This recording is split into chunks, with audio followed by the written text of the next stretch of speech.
Good evening.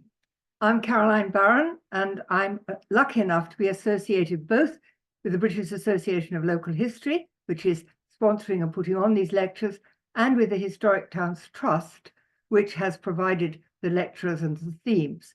So it's very exciting to particularly for this particular lecture, because the other lectures we've had in this series have largely been about the towns that the Historic Towns Trust has mapped and produced single folding maps. But this talk this evening is not going to be about something that we've achieved, but something that is in prospect. That is a map of the town of Ipswich. And so it's different in that we're looking at how we set about it and what we're hoping to achieve, rather than telling you what has already been achieved and what we've got to know. And so this in a sense, is going to be a talk about the future, although it's, of course, looking at the past. And we have two speakers. We have James Winterbotham, who is a trustee of the Historic Towns Trust. And he has been, I would say, the moving spirit behind this. James is determined that we should do a map of Ipswich, and he's goaded the other trustees into supporting him in this. And we're, in fact, very pleased about it. So James is, as it were, leading the attack on this map. He is himself a historian and an art historian, and he writes articles about local history. He lives in Suffolk, but I think he probably wasn't born in Suffolk. I think he's an adopted East Anglian, as it were, but perhaps he'll tell us that.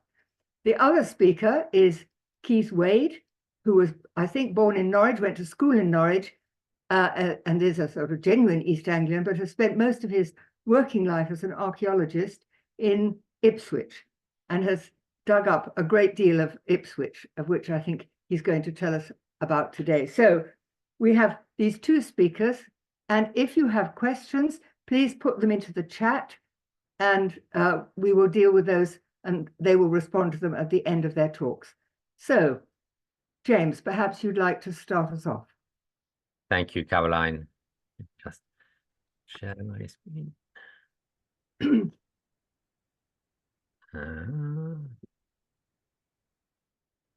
Right, can everyone see the screen? I hope you can. Well, look, thank you very much, Caroline. I only recently became a trustee of the Historic Towns Trust. I'm not really an academic, as my own background is in business. So I'm both honoured to be speaking to this gathering this evening, and also very relieved that I have with me Keith Wade, who probably does know more about Ipswich's history than anyone else. So we thought I would tell you a little bit about the project and what we hope to achieve. And Keith will then tell you what we know of Ipswich's development from the earliest days. So this is a charity that since 1967 has been producing maps and atlases to record, compare, and promote urban history. It was established as part of a Europe-wide movement after the Second World War to capture the urban history, so much of which had just been recently destroyed. Our belief is that the story of our towns should matter to everyone. It tells of where we came from and who we are. The urban environment shapes the way we live, and knowing more about the past helps make towns a better place to live in now and to plan them well for the future. We've produced 16 maps to date of towns such as Cambridge, Bristol, Hull, and Coventry. In 2024, we're going to add Perth, Bath, and Ripon, and we have an ambitious programme to map as many major towns in Great Britain as we can. So in the past, we've tended to focus more on those obvious towns, plenty of visible heritage, cathedral towns such as York, Canterbury, and Winchester, Oxford and Cambridge, or to celebrate special status. So in 2017, when Hull was City of Culture, we did a map of Hull. In 2021, Coventry, and we hope very much for 2025, we'll be making a map of Bradford. But we also want to broaden our reach to towns which might be less obvious candidates, but with no less interesting histories. In our sites, we have, for example, Leicester, Liverpool, and Newcastle. Our criteria include a mix of pull towns with a strong identity or enthusiastic local promoters, and some push, where we feel that we can bring something to the town, enriching the community and bringing the town's history and heritage to wider attention. So there's both push and pull going on. For push, some 30 minutes away in East Suffolk, and I pass through Ipswich on a regular basis. I find it a difficult town to find my way around, but I'm deeply curious about its history. It's supposed to be England's oldest continuously inhabited town. It's the birthplace of Cardinal Wolsey. It's a Hanseatic League city. According to Pevsner, it has more surviving medieval churches than any other town of its size, and John Evelyn in the 17th century called it one of the best towns in England. But like so many towns, it suffered greatly during and after the Second World War. Its success as an industrial centre, ransoms from making munitions, made it a target for Luftwaffe. And this is a Luftwaffe map of Ipswich, apologies for the quality. It suffered 50 air raids, 1,000 destroyed or seriously damaged. And of course, even greater damage was after the war. In the 50s, 60s, 70s, what you see is the piece that was built of the ring road that was proposed in, I think, the 1960s and 70s. Luckily, most of it was this bit. It's now a nightmare to navigate, with the inevitable dual carriageways slicing through the centre, splitting the quayside from the Cornhill, the car parks and the shopping centres. But it wasn't all bad. The iconic Willis building of the early 60s, almost unique for its period, did actually honour medieval street pattern, giving it its wonderful curved shape that has stood the test of time, and it's now a Grade 1 listed building. Ipswich has also felt the effects of significant immigration. Just visit the current exhibition at the Hold, the magnificent centre of Suffolk archives, to meet the proud communities of Polish, Caribbean, Romanian, Turkish and others who've arrived since the war, joining the 18th century Jewish community. Ipswich still has a Jewish cemetery, an Ipswich man, a man of African descent, who was buried in Greyfriars between 1258 and 1300. So we felt that Ipswich was right historic map. The current population with its fantastic and important part for educational and community projects, bring people close together and showcase Ipswich's history to the wider world. Now, Ipswich High, it has a thriving heritage ecosystem. The Ipswich Institute, the Building Preservation Trust, Ipswich Trust, even Suffolk Building Society, I was delighted to discover, has produced its own map of how is it built in Ipswich. I could go on. The service was digging in the town for 40 years, from 1974, joined by its chief archaeologist at the time, Keith Wade, has persuaded the team. Also stepping up is Keith Briggs, who's been writing about Suffolk history for 40 years and probably knows more about places than anyone else. The response to the initiative, from Heritage Forum to individuals and businesses, has been tremendous. It really is the key to the success of the project. The Suffolk Institute of Archaeology and History offers the map. So with this amount of support, I'm confident that it will soon be completed as our 20th map. About the map itself. Map. We use the Ordnance Survey printers, so in shape and feel, it'll be very much a traditional paper map. And this does matter to us. We will have a digital strategy, but we think that the opportunity to over a physical map to the one that we're determined to share with the next generations who may otherwise come across. Is going to be a pre-war Ordnance Survey map, digitized, onto which we'll lay all the evidence we can verify about the historic street layout, about buildings and other features, clearly differentiating them using different colours for different dates and for different features. On the reverse, we'll have a gazetteer, which will summarise the town's history, that of individual buildings, and some of the unique themes of its past. Wolsey, the Hanseatic League, Ipswich as a harbour for emigration to the Americas in the 17th century, and so forth. Areas that might not make it within the defined area of the map will perhaps have an inset on the reverse. Our map's academic but accessible. Our audience is the intelligent general reader interested in local or family history, both residents of the town and visitors, and institutions interested in urban and topographical history. My personal ambition is that as we add new towns to our published list, our maps become the Pevsners of cartography, that every Ipswichian has one on their bookshelf, and anyone interested in our history has the full set of maps. Ipswich, Dudley, alongside Oxford and Cambridge and Canterbury and Bath. So at this point, I'd like to hand over to Keith for the confidence in the such a successful project.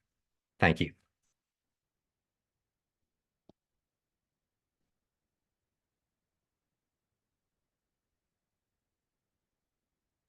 Thank you, James. Unfortunately, your sound broke up at intervals. I apologise. That's not your fault. It's the beastly computers. But I hope that things will be better for Keith. Keith, would you like to take over now? Yes, let's hope my broadband is a bit more stable. Right.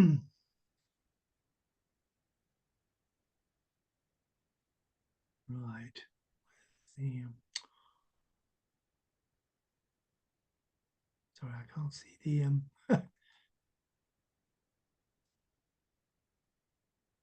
Just go to slideshow at the top, Keith. Yeah, it's been covered up for some reason by something. How far along? Well, let's guess it's that one. Ah, there we are. Got it. It was only half showing. Okay, thanks very much. Can you hear me all right? Yes. Good. What I intend to do is do a very quick run through the origin and development of the town and show you some images of many of the sites and buildings which hopefully will make it to the map in due course. Although it's an archaeological dimension, it will be heavily upstanding archaeology rather than below ground archaeology. That's partly, I think, because of, well, we'll see how we get on. It's partly the difficulty of perhaps showing on a map some of the things that we've dug up in any sort of sensible way. However, as it's been built, one of the oldest towns, interestingly enough, not interesting, it's not surprising really. In documentary terms, there's not much in the way of references to it. It's in the Domesday Book, as you can see. But before that, only this handful of references, the earliest of which is 955. But interestingly enough than that one, of course, it's the Bishop of London who bought a house in Ipswich, or bequeathed a house in Ipswich. So clearly the place was there and presumably quite thriving.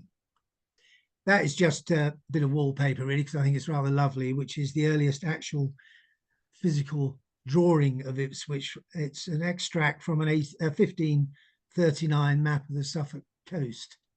I think it's rather splendid. You can see the Orwell running through the bridge across and the town. I think James has already shown this, but this is the earliest map of the town, which is Speed 1610. Thing to note on that, really, I think, for when you come to compare it with the present day town, the curving, I don't know whether you can see my cursor or not, but this curving line of streets, which quite clearly follows the town defences, and as we'll see is still there. This is Stoke, south of the River Orwell. And then you can see here the river bifurcating. This is the Orwell, and this is the Gipping running through here with marshes to the left. There are one or two other things on here which I shall talk about later on. That's just very, you saw that those images that James showed of the damage done in the 60s. Actually, it's not hugely bad. It's this stuff on the western side here where some of the streets have gone. But apart from that, really not we're lucky we escaped some of the worst that could have happened. This is the modern map of the town yet again.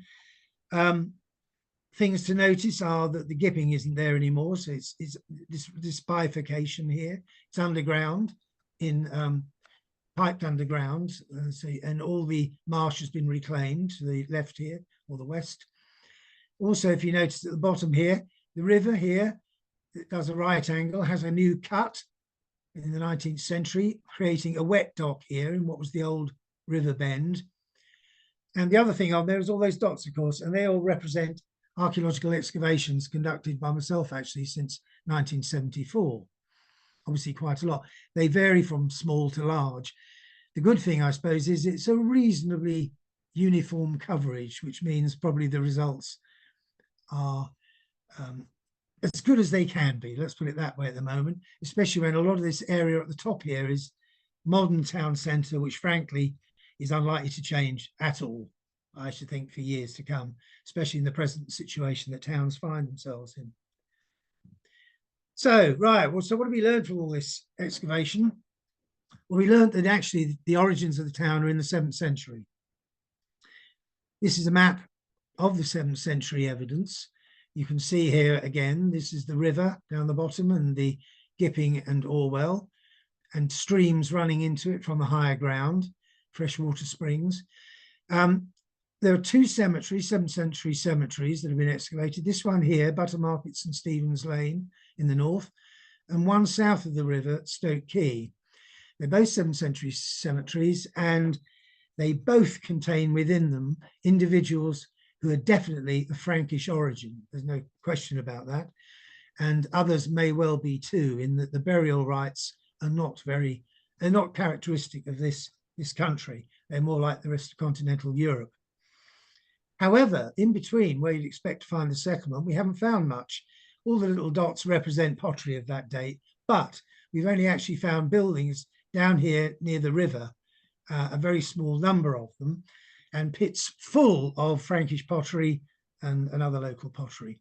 So it looks like they must represent merchants. That's the first thing to say. And some of them in those Franks in the burial ground are very high ranking as well, Franks. So the lack of actual buildings, and they ought to be there, we've dug enough sites if there were more, tends to imply to me that we're talking about a seasonal activity here, people arriving, and maybe, as this is just something from the Scandinavian world, where, in fact, Iceland, where you do get trading in the summer, and of course they live in tents. They're only there seasonally, and they live in tents, and the ones that died presumably ended up in those cemeteries that we've excavated. They had bothered to make a reasonable edge to the river. You can see here vertical posts and watling. This is the earliest, this is the 7th century revetment, if you like, for the river. And interestingly, at that time, this is 100 meters back from the present quay. You can see how much reclamation has gone on. It was originally a wide, shallow part of the river, just as it is further down. But of course, they've encroached on it on both sides and dredged it. So it's now a deeper, narrower channel. So, okay, we've got these merchants arriving, presumably trading. But what we haven't found is coins of the period, hardly any. So not only not many buildings, but there are no coins. However, not far away, there are estate centres and, of course, the Royal Vill at Rendlesham, mentioned by Bede here, next to Sutton Hoo. And both those sites have loads of 7th century coins. So certainly my interpretation at the moment is that these people are arriving. It's a designated landing place for foreign visitors coming for whatever purpose. It may be merchants. Some of them are going to be royalty or whatever, coming to chat up the local royalty and marry them round here. And the estate centres up the Gipping Valley, Coddenham and Barham, also have lots of coins. So that's the current theory. Then, oh, sorry, that's just the exciting thing is, of course, we have been, or they have been, Chris Scull has been digging with County Council, been digging Rendlesham over the last few years. And this is one of the Royal Hall, one of them that he managed to excavate last year. And that site is full of coins, and it's quite clearly people have travelled there and have been camping there as well. And there's loads of industrial activity. And what happens about 720 is it stops there. And in Ipswich, we have a permanent settlement from about 720. So it looks as though the functions have transferred to a permanent site at Ipswich. And from the 7th to the 9th, or late 7th to the 9th century, it grew to cover 50 hectares, which is, as you can see from the other maps, hopefully you can have a visual impression, but it's covering the whole of that town centre, present town centre, and across into Stoke, covering, as I say, 50 hectares. You'll notice as well that I've put streets in that exist today, and that the evidence is that those streets do date back to that period. And it has been questioned by various people, but we haven't found any other streets in excavating. And once there is, of course, continuous occupation here. Once you've got that, it's very difficult to start altering a street system other than when you put defences in, which requires then blocking off. You don't want so many gates to end up altering the street system. The other thing to note on here, I suppose, is, as I said, that much wider river than it is at present, with the streams running into it. And these are pots at the top here and down here is where the main craft of the town at that time, the economy was basically craft production, mainly pottery making and international trade. And the pottery was, we now call Ipswich ware for obvious reasons. It's the only place making this sort of pottery in the country. And to show how important that industry was, it supplied the entire kingdom of East Anglia and well beyond.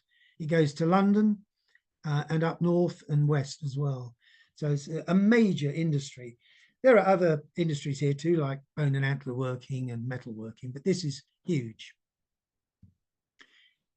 When it comes to the international trading, we know that Ipswich was trading straight across the North Sea to the Rhine and down to the Rhineland here, this area here, and we're importing wine from there and lava millstones. If you also notice on here, because I should mention it again in a minute, but you've also got York at this period trading across to Scandinavia, and Southampton trading across to northern France, and London to both. And what it all, and back on that same point, it looks as though, I mean, at the end of the Roman period, town life dies out in northwestern Europe. It's as simple as that. And it doesn't revive again until we get these landing places in the 7th century. And then in the 8th century, you get a wick, one per kingdom. East Anglia has Ipswich or Gipperswick. They're all wicks, wick presumably meaning international trading port. You've got Londonwick, London, Hamwick, Southampton, Hamwick, and Orfordwick, York.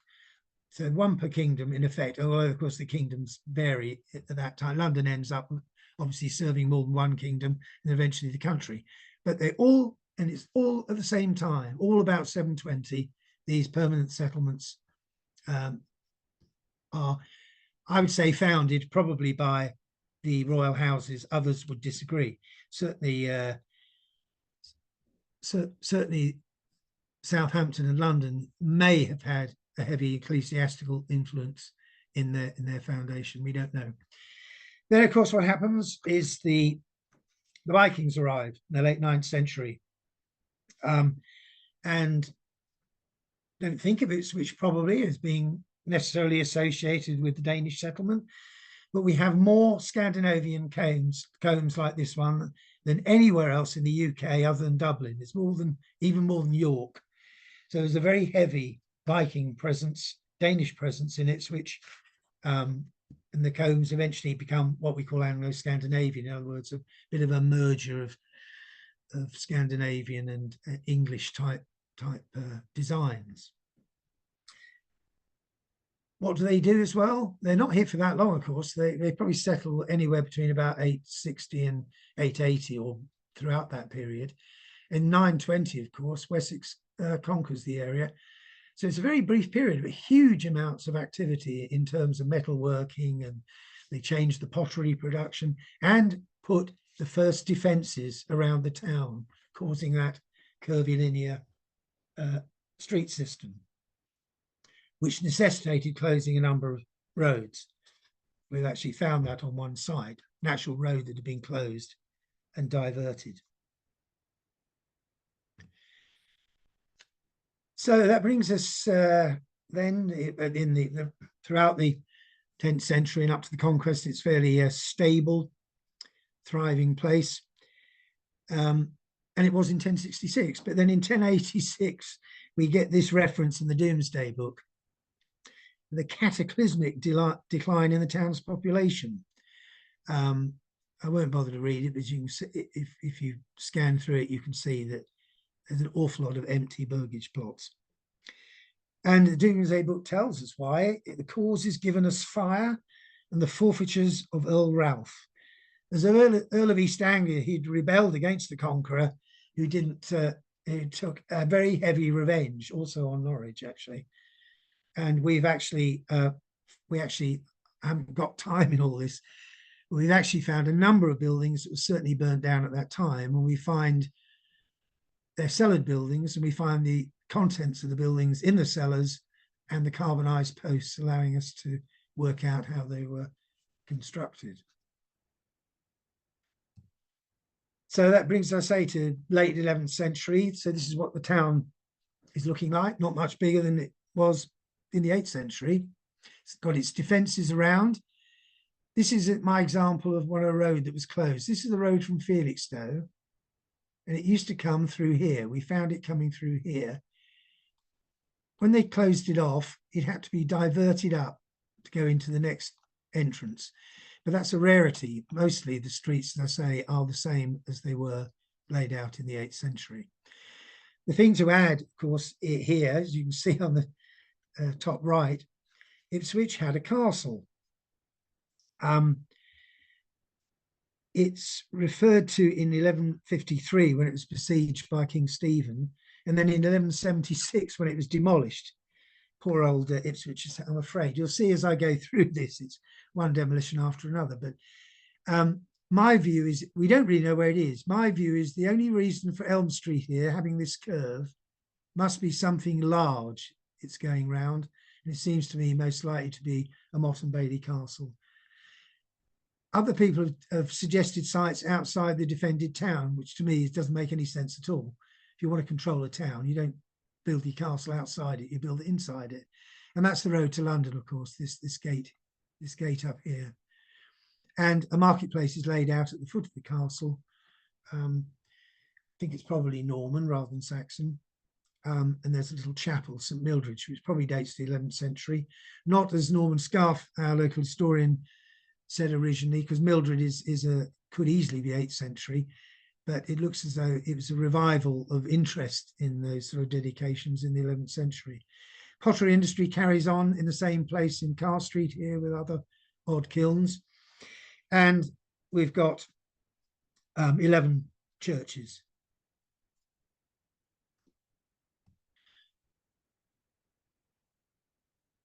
I should have mentioned as well, in the 11th century, the town defense, those Danish town defences were strengthened slightly. The bank was raised, whatever. So let's jump now then to what we know of the medieval town. Defence is still there, but in fact, everyone thought they were 1204 because there is a record saying in 1204 the Magnum, the large bank and ditch was made with the help of the men of Cambridgeshire. But in fact, we know from excavating it, what happened was it was made about twice the size, a much bigger ditch and a much bigger bank. But it runs all the way around. This is the extramural road running all the way around here. And that one's now gone. But so it's between these roads here. These are the intramural roads here. They've gone in various other places. Another one ran through what is here, the Blackfriars. So the other major thing you can see on the medieval plan, of course, is the religious houses, the friaries, 3 friaries, and the priory down here, and one off the top. How are we doing for time? Good, right, that's okay. This is a bit whistle stop, I'm afraid. Oh, let's go back again.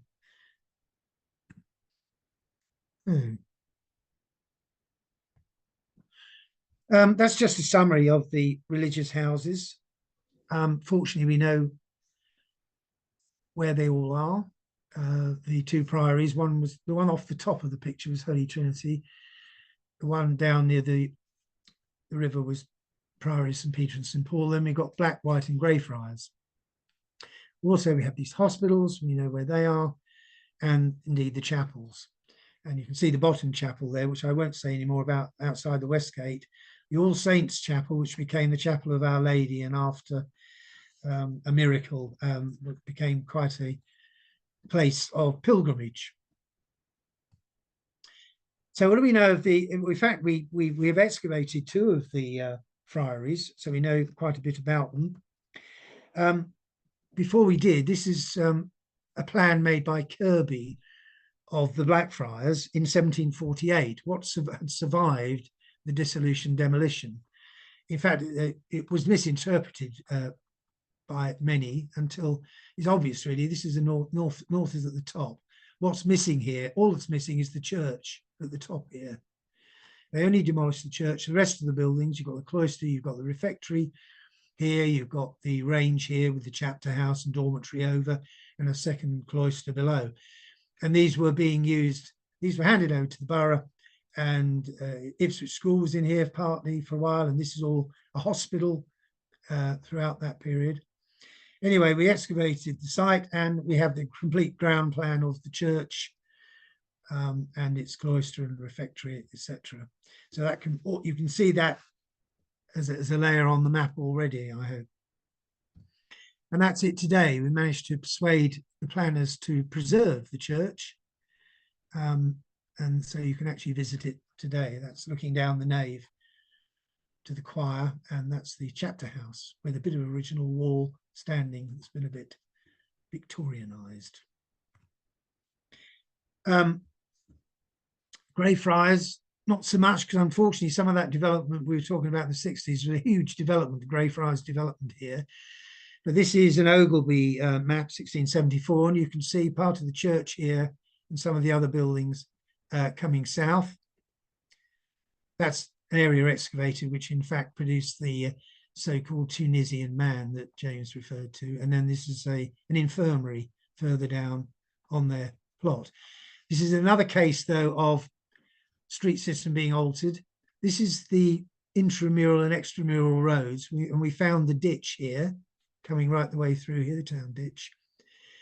And when they acquired this plot, they closed that stretch of road and moved the road to the east to give themselves a decent plot.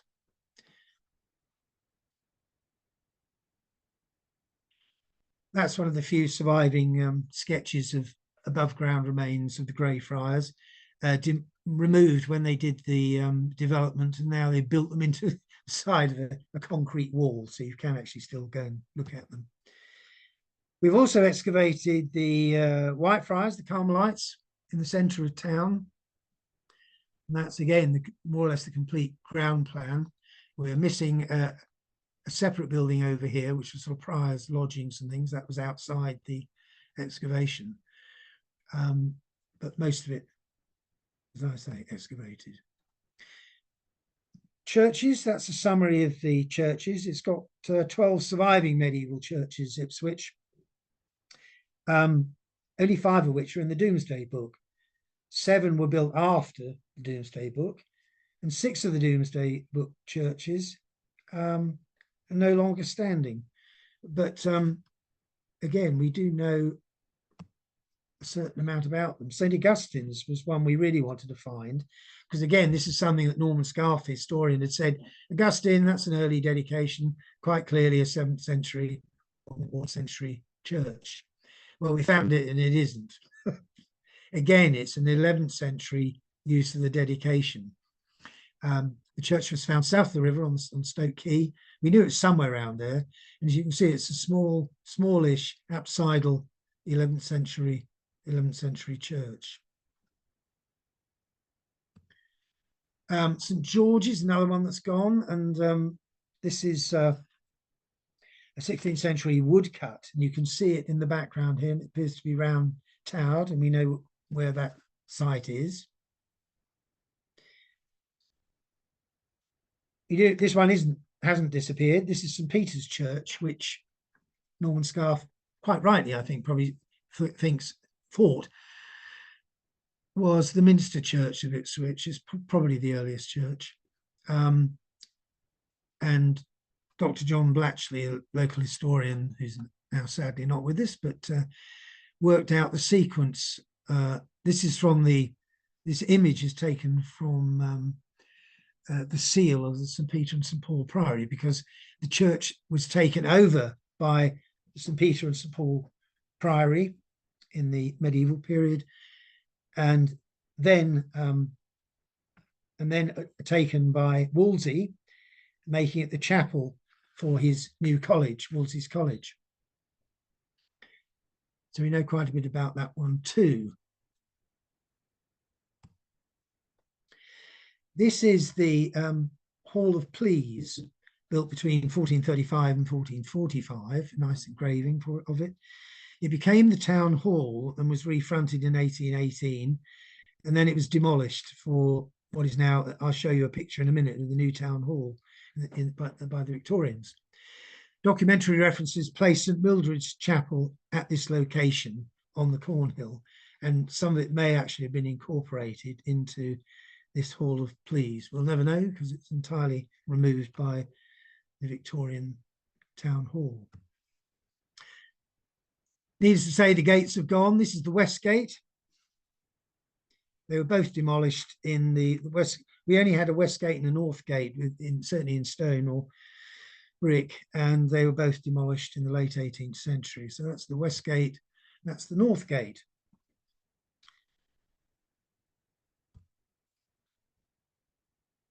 Anyone who's driven through Ipswich and got lost in the one-way system has probably passed this. This is Wolsey's Gate.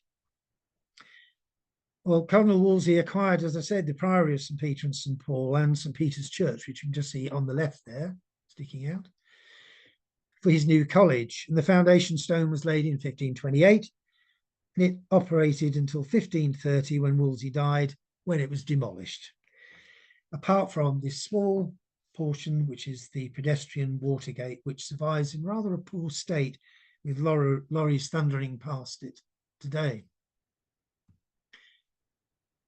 Another interesting gatehouse. This is the gatehouse for the Archdeacon of Suffolk's house, Archdeacon Pykenham, built in 1471. Unfortunately, again, the house itself is gone. At least we have the gatehouse. Thanks to John Blatchley as well, we know quite a bit about some other things, including this splendid building on the corner here with the mullioned windows is Curzon's Lodge. This house visitors to Lord Curzon's late 15th century mansion, which was across the road to the right, needless to say, now demolished. The Imperial Count Sir Robert, styled Lord Curzon, was at that time the most socially elevated resident of the town, living in the town's grandest house. And we're rather lucky, although it's gone, this construction, which undoubtedly is pretty accurate, is based on a to-ground plan, almost certainly commissioned by Thomas Wolsey, who had his eye on it to retire there. So he had it surveyed. On the opposite side of St. Nicholas Street is the site of Robert Wolsey's Tavern and Butchery, where Thomas Wolsey lived from the age of 2 or 3, before he went up to Oxford. Again, sadly gone, of course, but at least we know where it was. This substantial Tudor mansion is Christchurch Mansion, built about 1548. This replaced the Holy Trinity Priory, which had incorporated the Holy Trinity Church, one of the missing churches. Obviously, that lot being demolished at the Reformation, and this built in its place. And this is the guest house of the Holy Trinity Priory. This is the gates to the park in which Christchurch Mansion sits. Just outside is the guest house of that priory. And we know this partly from you can't see the corner post there. This has been remodeled by the Victorians, unfortunately, but the corner post survives, and it has the emblems of the Holy Trinity Priory on it. And I have to put this in really because this is the ancient house, or what certainly some people always used to say the not so ancient house, but it is yet. It's known for its magnificent early 17th century pargeting, built originally in the 15th century. There's a very nice 15th century roof in there, and it was rebuilt or readapted in 1567. Then down at the quay, we haven't got much left in the way of merchant houses, but the famous one is the Neptune Inn here, 17th century merchant house backing onto the waterfront. And this is one of only two surviving 17th century warehouses down there near the waterfront in Salthouse Lane. Going slightly later, this is the Unitarian Meeting House, which was opened as the Presbyterian Meeting House in 1700, recently restored using HLF money. This is Thomas Seckford's Great Place in 1674. It was one of the great houses of the 16th, 17th century town. Seckford was master of requests for Elizabeth I. It was demolished in 1847, unfortunately. However, following this period, Ipswich was extremely wealthy in the Victorian period and expanded hugely. If you drive into Ipswich and get held up in the traffic, you'll notice the dates on an awful lot of the buildings as you drive into the centre. Very narrow period, Victorian period. It really took off after the creation of the wet dock in 1842 and the coming of the railway in 1846. And I'll just show you quickly some of the splendid public buildings that resulted. This is the old Custom House on the waterfront, 1845. That's the splendid Town Hall, 1842 and 1868. It's a shame they had to remove the Hall of Pleas and St Mildred's Chapel, but there we are. It's a very splendid building. Of course, not used as a town hall anymore. And next to that, the old post office, which has recently been renovated, and it's now a botanist restaurant. And then the Jewish cemetery, which is hardly noticed by anybody, down in a fairly run-down area towards the waterfront.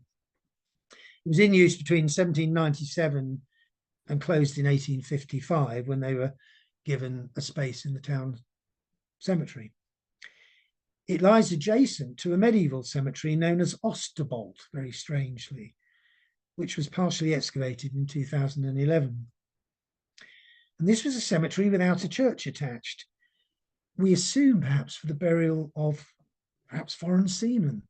We don't know. The name Osterbolt presumably refers to East Wall, Osterbolt, as it lies adjacent and just east of the town's medieval bank and ditch. And that's more or less it, really, apart from, as with James, I suppose we do have to end with bringing ourselves up to date. And this is the Willis Building, designed by Norman Foster and Wendy Cheeseman, constructed between 1970 and 75. And as James said, it became a Grade 1 listed building in 1991.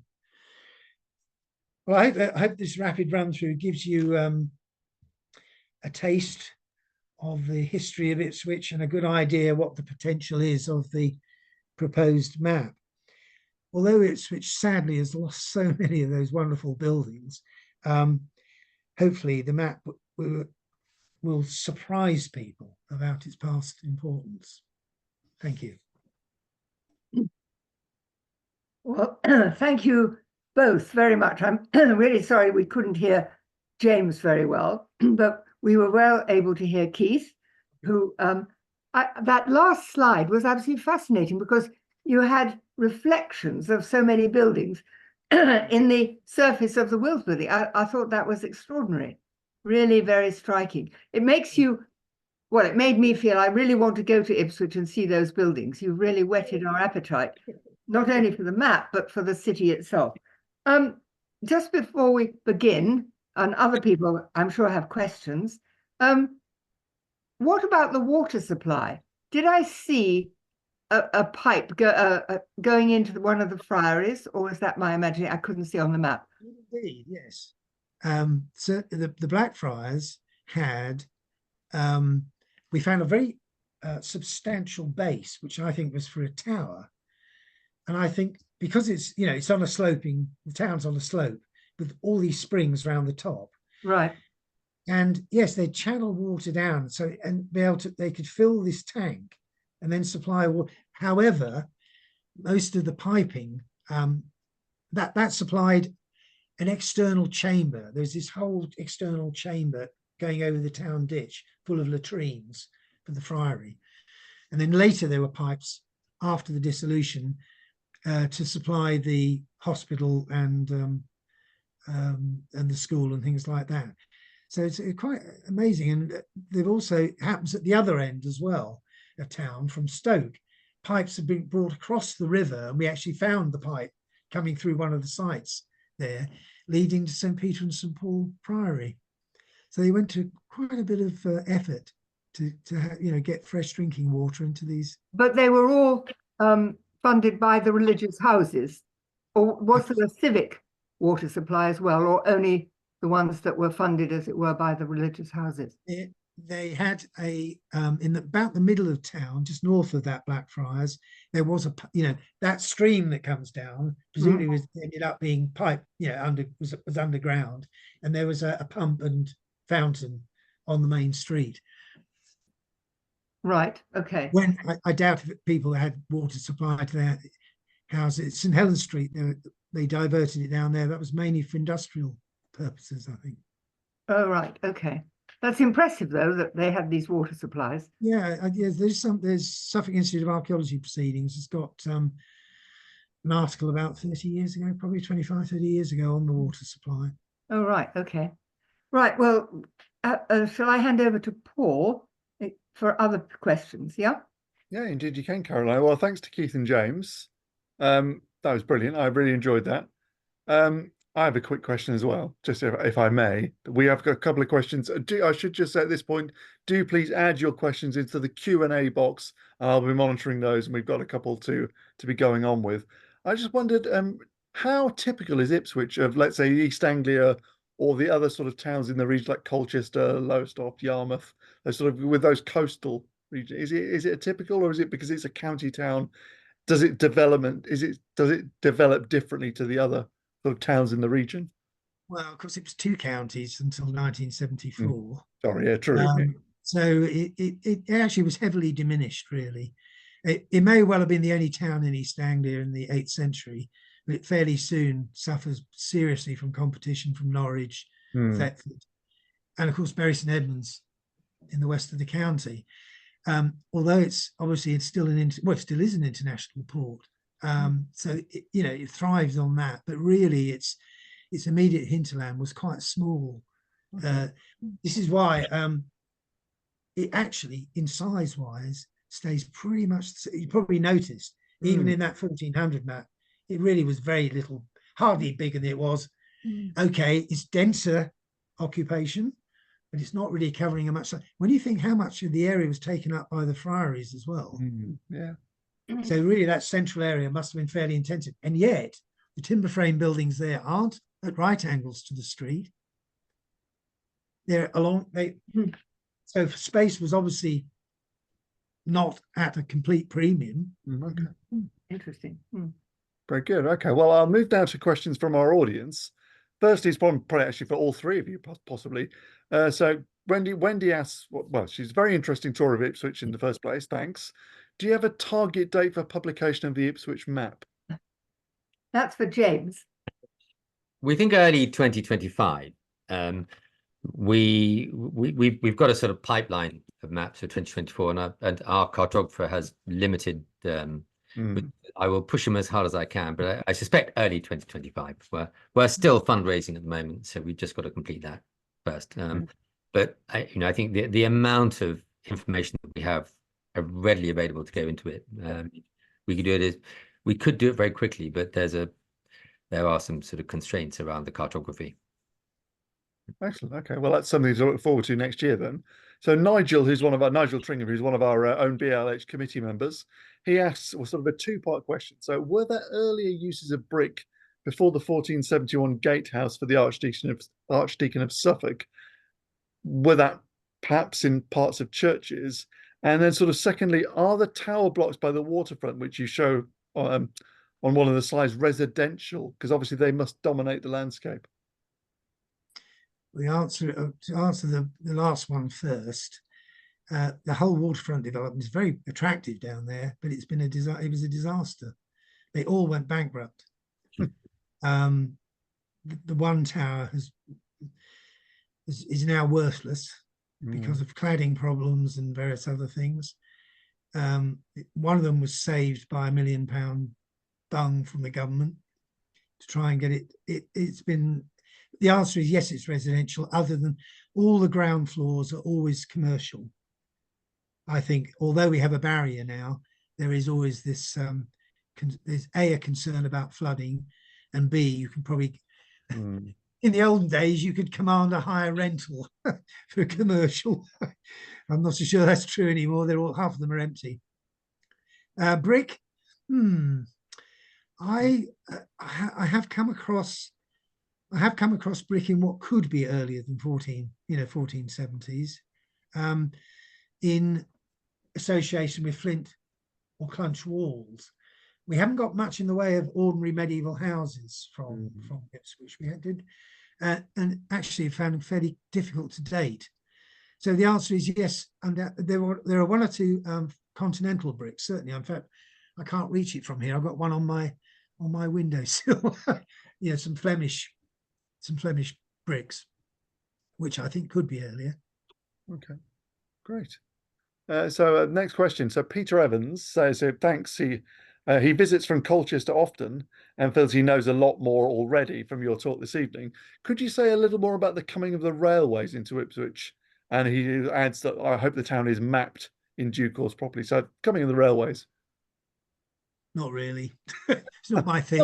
No, other than the fact the first station was at Derby Road, and then it got moved to where it is now. They cut that massive tunnel as well through the hill of Stoke. No, although I wouldn't like to say I'm not interested in post-medieval. It's not my strong point. Other than the fact you can't help wandering around realizing what the Victorians. No, I mean, for example, one could say, "Oh, does that mean there's some interesting stuff in the churches?"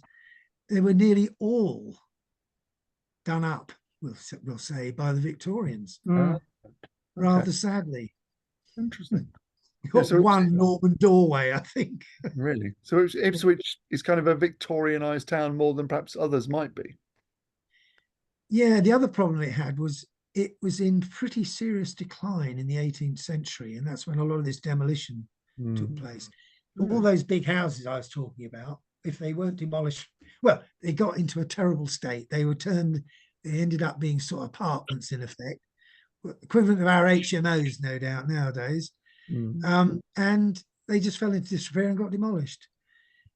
Whereas somewhere like Norwich seemed to be sort of booming rather more at that period, 18th century. So really, that Victorian takeoff is very, very marked. Okay, interesting. But also interesting that Colchester, I mean, an Anglo-Saxon church survived in Colchester. The castle survived. Okay, well, next question, which is interesting. Did the existence of Dunwich as a major port limit the growth of Ipswich? Well, not really. I mean, we do think it could actually have been a sort of small port, obviously during the period I was talking about, 8th, 9th century. But the coastal erosion happened fairly rapidly, really, and it really knocked it out in the end.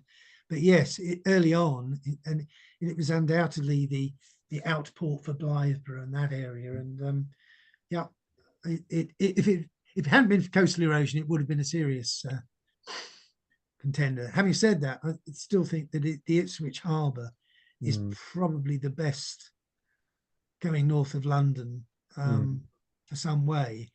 And certainly it's my opinion that the great army, Viking army, Danish army of 865 landed at Ipswich. We don't know where it did, but it seems a good place for them to have landed. Very good harbour, sheltered harbour. Okay, well, I mean, from my, I'm sort of a 14th centuryist myself, so I know the Orwell from the landing of the invasion army of Queen Isabella and Roger Mortimer in 1326. They used the Orwell estuary. Ipswich is their landing point, so it's clearly a great way into England from the continent, which presumably means it's also a great trading. Indeed, a great conduit for trade. And did Ipswich have a great sort of cloth trade, mercantile sort of wool? Yes. Trade. Yeah, a lot of that stuff that was made in the Lavenham area and all that sort of Hackney area went through Ipswich. Could I ask another question? I'm very interested in the Jewish cemetery. Do you know why the Jews came to Ipswich, or where they came from? Do the gravestones give you any indication of what part of Europe they may have come from? I'll answer that, actually. I've tried to get into it twice and failed. Oh, right. Who has the key? Oh, really? Yeah, I'm sure that's something we should follow up. Yeah. And I would imagine that there is a lot of documentation somewhere relating to it. I'm surprised that the Jewish community, who are very interested in their history, haven't actually pursued that, because they've still got those standing gravestones, and it looks as if the cemetery's cared for it. I mean, it's not overgrown, or not in the picture. No, it was. It's in more recent years that there's been more interest shown in it, and I don't even know who does look after it. But what do you get references to what they did in? Well, I suppose they came in the 17th century or 18th century, and I suppose so, yeah. And then left. I don't know about the bankers. I don't think they are. You got the Alexanders, and they're probably more likely to be craftspeople or something. Maybe. Yeah. Did they have a synagogue? Do you have any references to a synagogue? No. I thought there was a synagogue, which was no, there probably was. I mean, in the 1870s. There must have been a synagogue. Yes. I think a lot didn't they just use houses very often? Just use depends how big the community is, presumably. It's a bit like the Friends. We had a Friends meeting house down there which has been demolished, needless to say, but it started off, I think, as sort of meeting in a hall, just the community, and then they built again, all the bodies are left behind. There's So you haven't excavated any graves in the Jewish cemetery? No. I can't imagine there ever being permission for that. No. Interestingly enough, it's right in the middle of a development area where someone wants to develop, but of course they're going to have to somehow go all the way around it, and that warehouse I showed you as well is on that site. It's quite a sensitive site. The same thing at Queen Mary College, where they've had to build the whole of the university is around the Jewish cemetery. Right. It's right in the middle of the college. So that's probably what will happen in Ipswich. Yeah. Well, if we ever get development again, ever. Right. Okay. Move on from local politics. I have another question. It is. It's just the town centres are dying. Yeah.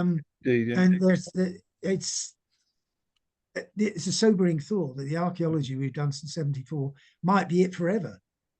Virtually, it may be the evidence we have for a very, very, very long time. Yeah, so that is a sobering thought. But Chris Lewis asks, were the friaries built on what had been open land, gardens, etc., and had those areas ever been occupied earlier? Yeah, they had, but it is interesting because I think they certainly you'd think I can't go back to it now, but the Whitefriars in the centre, more or less the centre just south of the Buttermarket, it was virtually open. It was open space by then, really easy. They were very. It was owned. They were plots owned by various people, but there weren't any buildings on them. In fact, if all they were doing is digging pits and burying rubbish on there.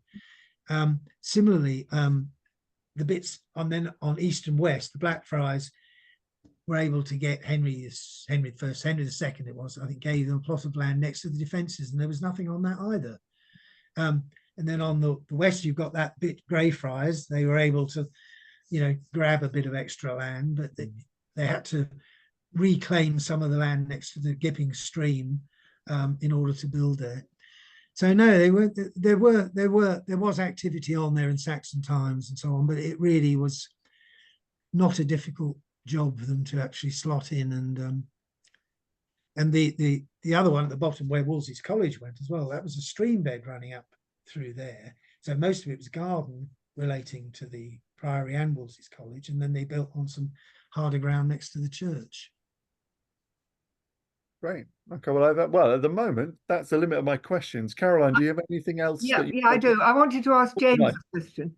On the back of the maps, we sometimes have parts that we couldn't include because of the topography of the town on the other side. Are there sort of outline parts of Ipswich or nearby urban conurbations which we could have on the back of the map in a small form? I think we haven't decided that yet. We haven't worked out quite how much we can take in. I think we'll be able to take a piece of Stoke on the south.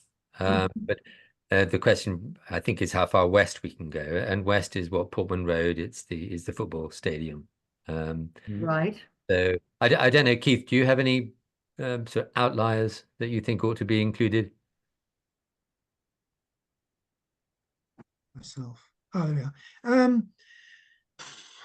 Well, I mean, the borough, it deserves to have a map of the total borough boundary somewhere, because there's an awful lot of land around the town. And of course, it was divided into various manors, which we know were there. So there is some scope for one or two extra bits on the back, I think, putting it more into its sort of local context. And the football ground, especially if they make it to the Premier League. Yes. Well, I currently live in Brentford, so we've had a lot of development because of the Premier League. So it's, Ipswich could get that redevelopment, that income coming. Fingers crossed for you. But even Ipswich Football Club has its own heritage society. So it's astonishing how many people are interested. How far back does it go? When was it founded? Oh, I don't know. Is it 1870s, possibly? Well, it might get onto the map then. I mean, it'll be the underlying part of the map. Will we include it probably? Yeah, and obviously there are other things around, like power stations and some of the. I didn't even mention some of the industrial stuff that we had here. Most of which was bombed during the war. There is scope, for a lot of that industrial heritage to also get on there. Hoping someone will help out with that. Caroline, I'll hand back to you. I think currently there are no more questions in the quick Q&A box. So right. We can if you like. Obviously, Keith and James answered all the questions, or a lot of them, and we just wait for the map now. 2025, we hope, if we can raise the money and have time for our cartographer to do it, because he's very busy. But that's very exciting, and I must say, what you've actually shown us makes me really, A, I want to visit Ipswich, and B, I want to see the map. But just to say that there are two more lectures to come. One is about Ravensrod in Sussex, which is, do you know the date of that, Paul? I'm sorry. It's not Sussex, Caroline. It's the sunken island in the mouth of the Humber. Oh, I'm sorry. Sorry. Oh, well. No, but that's fine. It's the 17th. You need a map of it. Sorry. 17th of April. And then we're going to have Stephanie from, we'll be talking about murder maps and the fact that you can map murders onto maps in medieval maps, the Historic Towns Trust maps, both of Oxford and of London. And you can find out where people murdered each other in those two cities in the medieval period. So we've got much to look forward to, but for the moment, we want to thank our two speakers tonight for a very interesting and exciting and I think very interesting in prospect, making us feel that we really want to see this map and put everything that Keith has told us about, seeing it onto the map. So thank you both very much indeed. And thank you, Paul, for your Well, questions. thank you, Caroline. Okay. Thank you. Not at all. And apologies for the poor broadband, but I shall. Yes. Well, it's not under your control, is it? I mean, no. I do something. about it. Shame when you live in 20 miles of the BT headquarters. Isn't it, really? Get on to them tomorrow. Complain. I will. I will. Yes, it's interesting. It was worse when you were. It's not so bad when you were answering questions and talking to us. It seemed to be bad when you were. Just sharing the screen, perhaps. Yeah. Yeah. Okay. Anyway, thank you both very much. And sorry, what was the date of the next talk, Paul? It's the 17th of April, which is a Wednesday. Wednesday. Okay. The following one is the 23rd. Okay. Okay then. So. I think it's a Wednesday. Yeah, that's right. Right. There's one more question from Carolyn Greenwood. There is. Sorry, yeah, there is. There's a pub restaurant by the university in Ipswich on the waterfront. Is that the warehouse you mentioned? Well, that's Isaac, presumably. There was a coffee. Did you say no? The where Isaac Lord's, you mean? Yes, that's the other one. Well, I can only read the question. There is a pub / restaurant by the university. Yes, it's called Isaac Lord's. Fine. Okay. Unfortunately, I didn't Yes, put that slide in. Caroline, yeah. Thanks, Caroline. Caroline, sorry. Yeah, But it doesn't. was that the warehouse you showed a photograph of? It wasn't. No, it wasn't. No, there was. I said there were two. Well, I didn't show you Isaac Lord's, but that's an incredible complex of buildings that run right the way down to the waterfront, and as you say, is a pretty amazingly vibrant pub and restaurant, and goodness knows what else really. One I got banned from, actually. We won't go there though. Right. That's a very intriguing note on which to end this session. Why did Keith get banned? Yes. Trying to look after a member of staff. Okay. Right. Well, shall we say good night? Yes. Thank you. Thanks all. Thanks both. Good night. Right. Night all.